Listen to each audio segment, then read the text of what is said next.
CLAT 2027 को लेकर एक प्रॉपर प्लान बनाएं, एक प्रॉपर स्ट्रेटेजी होनी चाहिए और एक प्रॉपर रोड मैप होना चाहिए for the next 30 days. Do remember you have to read and understand the CLAT का सिलेबस, क्योंकि न्यूज़पेपर में हर तरीके की न्यूज आती है. एंटरटेनमेंट की न्यूज भी है, बॉलीवुड की न्यूज भी है, स्पोर्ट्स की न्यूज भी है, बिजनेस न्यूज भी है, इकोनॉमिक न्यूज भी है, इंटरनेशनल अफेयर्स की न्यूज है.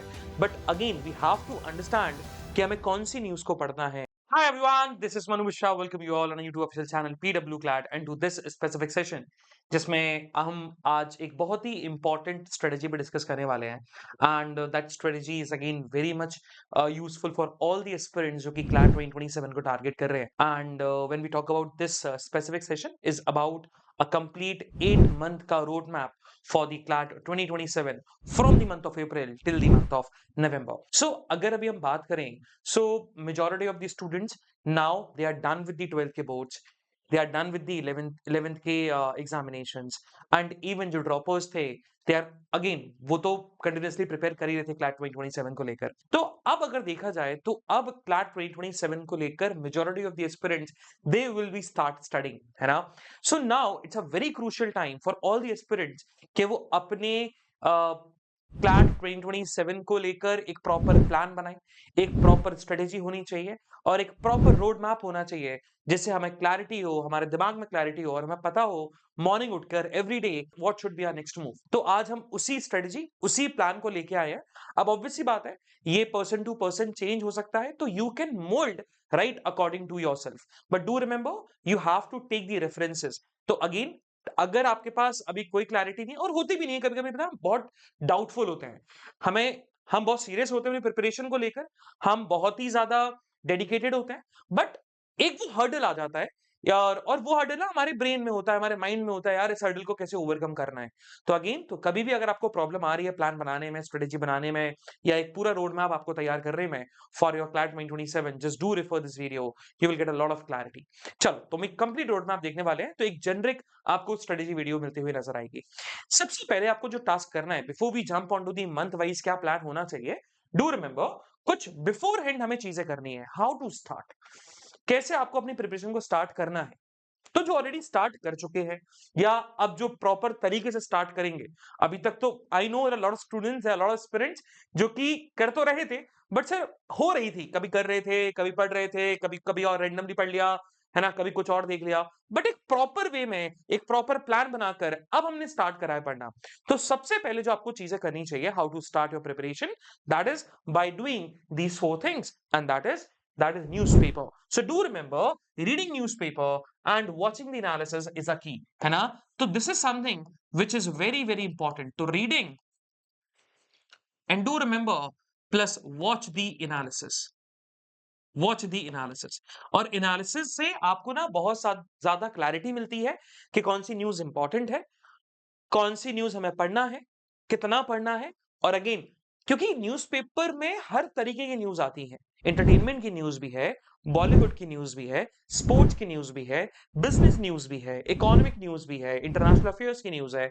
But again we have to understand कि हमें कौन सी न्यूज को पढ़ना है, कौन से न्यूज के नोट्स बनाना है, जस्ट कि वो हमारे एग्जामिनेशन पर्सपेक्टिव से इंपॉर्टेंट हो. राइट, जैसे पॉलिटिकल न्यूज़ेस हमारे एग्जामिनेशन में नहीं आती, they won't be asking in any competitive examination, तो we have to skip it. And these things you will get to know when you watch the analysis and even you will also understand the background of that specific current context. ठीक है. Then the second one, maps. जब भी आपका study room है, उस study room में make sure करिए कि आपके पास मैप लगे होने चाहिए. एक वर्ल्ड का मैप आपका लगा होना चाहिए और वर्ल्ड के मैप के साथ साथ इंडिया का मैप लगा होना चाहिए. ये 2 मैप बड़े जरूरी हैं. And again do remember in map का साइज इतना बड़ा रखो कि आप जब आप स्टडी टेबल पे बैठे हो, अपनी चेयर पे बैठे हो, तो रैंडमली कभी पढ़ने का मन नहीं कर रहा है या फिर कहीं आप इधर उधर देख रहे हो दीवार की साइड, सो अगेन आप जब मैप को देखो तो वहां से आपको वो इजीली विजिबल हो. एंड एक और चीज, मैप तब रेफर करना है जब करंट अफेयर्स में या कोई भी चीज पढ़ते समय ज्योग्राफी की बात आ जाती है. जैसे मान के चलो कि बात आ गई कर्नाटका महाराष्ट्र पे ना बॉर्डर कॉन्फ्लिक्ट है, तो अब कर्नाटका महाराष्ट्र का देखो. जैसे नेपाल के बारे में बात चल रही है, नेपाल में इलेक्शंस हुए, so do remember they can examiner can expect from you कि आपको पता होना चाहिए कि इंडिया में कितने स्टेट्स हैं जो बॉर्डर लगाते हैं विथ नेपाल. राइट, तो do remember that. Then CLAT के previous year paper, it's very very crucial because previous year paper will let you know what the pattern is, level of difficulty and what type of question, right, आपसे examination में expect किया जा सकता है, ठीक है। So previous paper they are the what these last 6 years के previous paper from CLAT 2020 till CLAT 2026 they are the one जो कि एक तरीके से आपका एक रफ आइडिया देंगे, पूरा रफ आइडिया देंगे कि क्लैट 2027 का पेपर आने कैसे वाला है, ठीक है। And the last and the most important one, CLAT का सिलेबस। सो एक पेज का है क्लैट का सिलेबस, उसमें इंग्लिश का भी आ जाएगा, करंट अफेयर्स का भी आ जाएगा, लीगल का भी आ जाएगा, क्यूटी का भी आ जाएगा एंड इवन आपके लॉजिकल रीजनिंग का भी आ जाएगा। Do remember for every morning for the next 21 days or just make it 30 days, for the next 30 days do remember you have to read and understand the CLAT का syllabus daily basis पे आपको करना है। It will just take max to max 5 minutes. इस 5 minute में आपको CLAT को syllabus को पढ़ना है, समझना है और इजीली है, 1 पेज का है, 30 डेज तक करके देखिए। अब क्लैट के सिलेबस को, क्योंकि कॉम्पिटिटिव एग्जामिनेशन में syllabus is something which is very vast, है ना, है ना। जैसे करंट अफेयर्स है, तो करंट अफेयर्स में क्या चीजें इंपॉर्टेंट है हमारे क्लैट के पर्सपेक्टिव से, क्योंकि करंट अफेयर्स तो बैंकिंग एग्जामिनेशन में भी आता है, सिविल सर्विसेज में भी आता है, एसएससी में भी आता है, but again do remember CLAT का current affairs is very much bit different from these examination. So to understand what type of current affairs and what type of questions again आपका exam can expect from us, उसके लिए आपको CLAT के syllabus को समझना पड़ेगा, उसके की टर्म्स को समझना पड़ेगा और आपको ये भी पता लगेगा जब आप क्लैट के सिलेबस को डेली रीड करोगे कि अगेन मुझे कितना इन डेप्थ किसी टॉपिक को कवर करते हुए चलना है, ठीक है। So this is how you have to start. Now the next move what you have to do is you have to know your syllabus and pattern. मैंने आपको पहले ही बोला कि सिलेबस और pattern is something it's very very crucial and अभी हम इस पॉइंट पे खड़े हैं। आई वांट कि I would be basically expecting from all of you कि आप लोगों को क्लैरिटी होगी आपके सिलेबस और आपके पैटर्न के बारे में, है ना। तो पैटर्न आई होप सबको पता है, 120 minutes 120 questions and again current affairs legal 20-25% का weightage, English and logical reasoning 20% का weightage and QT which constitute 10% का वेटेज, ठीक है। Do remember syllabus in your pattern, right, they can easily be decoded. Syllabus से decode होगा, pattern previous paper से decode होता हुआ चलेगा। परफेक्ट। चलो now make a plan, make a daily plan, right. सबसे पहला टास्क आपका मॉर्निंग में उठ के यही होना चाहिए कि भाई मेरा सुबह से मैं स्कूल जाती हूँ या स्कूल जाता हूँ या नहीं जाता, मेरी इतनी क्लासेस होती हैं, इस टाइम पे ये होगा, क्योंकि मैं सुबह उठा तो मुझे पता था टुडे इज मंडे और मंडे के जब तक मैं सोने नहीं जा रहा हूँ मेरा क्या क्या टास्क है, इंपॉर्टेंट टास्क है, वो मुझे क्लैरिटी है। तो मैंने डेली बेसिस पे प्लान बनाया, उसको एग्जीक्यूट करने की कोशिश करी। कभी-कभी हम हाफ वे होते हैं, है ना? कभी 60% 70% ऑफ आवर हमारा प्लान जो है सक्सेसफुल हो पाता है। बट अगेन हमें कहीं न कहीं से स्टार्ट तो करना पड़ेगा। अगर हमने 100% टास्क बना रखा है, अगर हम उसका 60% भी फुलफिल कर रहे हैं, तो अगेन 60% डन तो हो रहा है। बाकी हमें कोशिश करनी चाहिए कि हम 100% पूरे के पूरे टास्क को कंप्लीट करें। लेकिन अगेन कभी-कभी नहीं होता, कभी-कभी हम ओवर एस्टिमेट कर जाते हैं अपने आप से। हमारी जो कैपेसिटी है that is to study for 4 hours, but again हम प्लान बना लेते हैं 5 आवर्स का, 6 आवर्स का, तो ऑब्वियस सी बात है वो 1 आवर और 2 आवर का वो बैकलॉग आएगा ही आएगा। और ये चीजें इनिशियली होंगी, है ना। इनिशियली आपको फेस करना पड़ेगा कि आप जो प्लान बनाते हो उसको हम ना एग्जीक्यूट नहीं कर पाते पूरी तरीके से। फिर आपको नेक्स्ट डे प्लान बनाओगे तो उस हिसाब से आप मोल्ड करोगे, तब भी कोई ना कोई प्रॉब्लम आएगी। तो डे बाय डे आप अपने अंदर इंप्रूवमेंट देखते हुए चलोगे, but again you have to start. जैसे विराट कोहली या रोहित शर्मा से हम कभी एक्सपेक्ट नहीं करते थे जब इनिशियली वो क्रिकेट फील्ड में उन्होंने डेब्यू किया था, राइट, जब क्रिकेट में उन्होंने डेब्यू किया, इंटरनेशनल क्रिकेट में डेब्यू किया, तो हमने कभी उन्होंने उनसे एक्सपेक्ट नहीं किया वो सेंचुरी मारेंगे या फिर अगेन वो मैच विनर होंगे। But in today's scenario we expect कि अगर मैच फंसा हुआ है तो विराट कोहली निकाल लेगा, रेस्क्यू कर लेगा इंडिया टीम को, right. Same goes with the Rohit Sharma कि अगर रोहित शर्मा की सेंचुरी गल गई है तो that means we can expect कि यार अगेन वो डबल सेंचुरी आराम से मार सकते हैं, है ना। So do remember that. So make a plan on daily basis. Now अब हम मंथ वाइज प्लान पे आएंगे, राइट, कि मंथ वाइज प्लान क्या होना चाहिए। तो मोटा मोटा हमारे पास अप्रैल टू नवंबर तक का मंथ है ना, इतना टाइम है, दैट इज अप्रोक्सीमेटली 8 मंथ्स। बाकी कुछ मार्च के भी कुछ डेज हैं अभी, और अगेन उसके साथ साथ आपका नवंबर का भी कम से कम आपको एक हफ्ता तो मिनिमम मिलता हुआ नजर आएगा। एक हफ्ता तो मतलब 4 to 5 डेज तो मिनिमम मिलते हुए नजर आएंगे, ठीक है। तो लेकिन हम 8 मंथ्स का प्रॉपर मान के चलते हैं और 8 मंथ्स को हमने कुछ डिवाइड किया है मंथ वाइज कि क्या होना चाहिए। When we talk about the initially April May and June, initially 3 months, the 3 months जो होते हैं वो आपके फाउंडेशन आपको लेट डाउन करना होता है, राइट। अब बहुत सारे लोगों के जो लोगों के दिमाग में होगा कि सर हमने ऑलरेडी ना लास्ट ईयर प्रिपरेशन किया था और हमें बहुत हद तक आइडिया है, ठीक है। तो ठीक है, आपका अप्रैल मई में हो जाएगा, but again follow, don't don't don't over confidence, है ना, ओवर कॉन्फिडेंस में नहीं आना है। ओवर कॉन्फिडेंस में आओगे वही दिक्कत आ जाएगी। कॉम्पिटेटिव एग्जामिनेशन में मेजॉरिटी ऑफ द एस्पिरेंट्स के साथ प्रॉब्लम यही आती है कि वो हमेशा ओवर एस्टिमेट कर लेते हैं अपने आप को, उनको लगता है कि ये तो मैं आता है, इसको तो स्किप कर दो, नेक्स्ट स्टेप पे जाते हैं। So they want to rush, don't rush, do understand, do sink in the preparation, do deep down into the preparation. For that you have to be very much patient, right? So again, don't rush, try to understand things, try to complete it, और अगर आ भी गया हो तो फिर से एक बार करने में कोई हर्ज नहीं है, बल्कि उससे चीज स्ट्रेंथन होगी, ठीक है?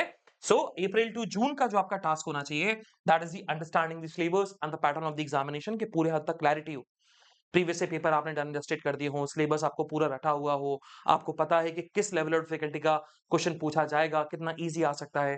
देन पूरी की पूरी थ्योरी और कॉन्सेप्ट क्लियर होने चाहिए। तो क्यूटी के कॉन्सेप्ट, क्रिटिकल रीजनिंग के कॉन्सेप्ट, द थ्योरी ऑफ आपका the concept of analytical reasoning, the theory of legal, and even कुछ स्टैटिक टॉपिक्स जो कि करंट कॉन्टेक्स्ट में उनकी रेलेवेंसी है, उनका पूरा का पूरा बैकग्राउंड आपको पता होना चाहिए, राइट? उसके लिए रेगुलर बेसिस पे क्लासेस देखिए, टीचर्स के साथ मेंटरशिप सीख करिए, है ना, एक प्रॉपर आप डेली बेसिस पे प्लान बनाओगे तो प्रैक्टिस भी करोगे तो चीजें क्लैरिटी मिलती हुई नजर आएगी। रीडिंग हैबिट, तो दिस इज अ फेज जहां पर आपको रीडिंग हैबिट बढ़ानी है, आपको अपनी स्पीड पे काम करना है। आप पहले ही दिन 5 मिनट के अंदर इंग्लिश के एक आरसी को सॉल्व नहीं कर सकते, राइट? उसके लिए यू हैव टू रिमेंबर कि कहीं ना कहीं आपको अपनी स्पीड पे काम करना पड़ेगा, तब वो 5 मिनट हो पाएंगे। और उसके लिए डेली बेसिस पे न्यूज़पेपर पढ़ो, अगेन प्रैक्टिस करो आरसीज की, है ना, प्रीवियस से पेपर को सॉल्व करने की कोशिश करो, ऑटोमेटिकली स्पीड में एनहेंसमेंट आएगा। तो speed is like a practice, with practice automatically improve होगा। Then never skip the newspaper, do remember it's a key to success for this respective examination, right? Now next one, July to the mid of August, for the next 45 days क्या होना चाहिए? Again, अगर backlogs आ गए हो तो backlogs को पूरा का पूरा कंप्लीट करो, अगर बैकलॉग नहीं है वेल एंड गुड, आपसे बेहतर कोई नहीं है, आपसे बेहतर एस्पिरेंट कोई नहीं है, राइट? अगर नहीं है तो आपने जो अप्रैल से जून में किया था उसका एक बार रिवाइज हो जाना चाहिए, रिविजन हो जाना चाहिए। नेक्स्ट, न्यूज़पेपर की इंपॉर्टेंस आपको यहां से समझ में आना स्टार्ट हो जाएगी, क्योंकि मॉक्स दोगे, स्कोर बढ़ेगा, ऑटोमेटिकली आपको रियलाइज होगा कि न्यूज़पेपर कितना इंपॉर्टेंट है। रीडिंग स्पीड आपकी इनहेंस होगी, आपको समझ में आएगा न्यूज़पेपर कितना इंपॉर्टेंट है, ठीक है? And last, that is start giving the मॉक्स। Practice पे करना, बिल्कुल जंप कर जाओ। आप पहले भी मॉक्स देना स्टार्ट कर सकते हो, मैं बिल्कुल भी मना नहीं करूंगा। ये मैंने वही बोला कि आप अपने हिसाब से प्लान को मोल्ड कर सकते हो, राइट? अगर आपको लगता है यू आर कॉन्फिडेंट इनफ कि नहीं मुझे मॉक देना है और मुझे मॉक्स देते हुए चलना है, समझना है मैं इंप्रूव कर रहा हूं कि नहीं कर रहा हूं from the month of April itself, तो बिल्कुल देते हुए चलो, there is no one stopping you to give the mocks, right? ये लेकिन ये प्लान उनके लिए है जिन्होंने अभी बिल्कुल स्क्रैच से उन्हें स्टार्ट कर रहे हैं अप्रैल से, राइट? चलो, बाकी वो लोग भी मॉक्स दे सकते हैं, but again I am stating that is a generic plan. तो मॉक्स देना it's totally depend upon you, अगर आप पहले से भी देना चाहोगे ना तो वो भी अच्छा है, बल्कि वो अच्छा है। मैं बस पॉइंट क्या होता है कि आप पहले मॉक्स दोगे तो स्कोर इतना नहीं आएगा, so lot of students they get disheartened, restless हो जाएंगे और अगेन मिडवे अपनी प्रिपरेशन को वो लीव कर देंगे, ठीक है? चलो, देन मिड अगस्त से लेकर मिड ऑफ सितंबर, सो मिड ऑफ अगस्त से लेकर मिड ऑफ सितंबर you have to deep down into the mocks and sectional practice. Do remember, never forget to do the analysis. Analysis is a key. And analysis not something newspaper analysis की बात करूं वो तो continue करना ही करना है।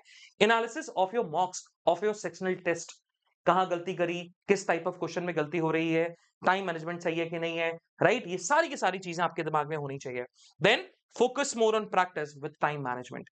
तो टाइम मैनेजमेंट से ज्यादा आपका फोकस प्रैक्टिस पे होना चाहिए, आपकी एक्यूरेसी पे होनी चाहिए, कि अगर आप 10 क्वेश्चंस कर रहे हो तो मिनिमम 9 करेक्ट हो। टाइम मैनेजमेंट तो प्रैक्टिस के साथ ऑटोमेटिकली इंप्रूव हो जाएगा। So focus more on accuracy, not on time management. Clear?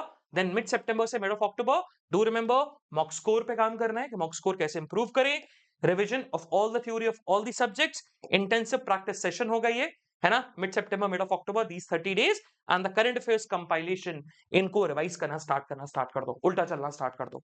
जैसे आप मिड सितंबर अक्टूबर में हो तो अगस्त, जुलाई, जून, है ना, मई, अप्रैल, मार्च, ये मंथली कंपाइलेशन आपकी कंप्लीट हो जानी चाहिए।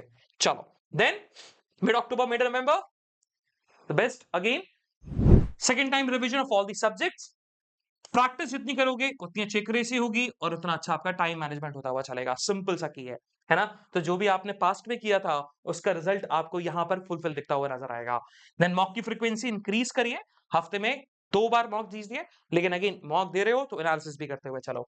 देन जो भी डाउट्स हैं वो क्लियर करो, लेफ्ट टॉपिक्स को कंप्लीट करो, राइट? ये आपका होना चाहिए मिड अक्टूबर से mid of November and the last 15 days का जो प्लान है that is revision of current affairs, focus उस पे पूरा का पूरा, डेली 2 सेक्शनल देने हैं with time management and do remember जितना टाइम आप मॉक में देते हो उससे कम टाइम आपको प्रैक्टिस के समय देना है।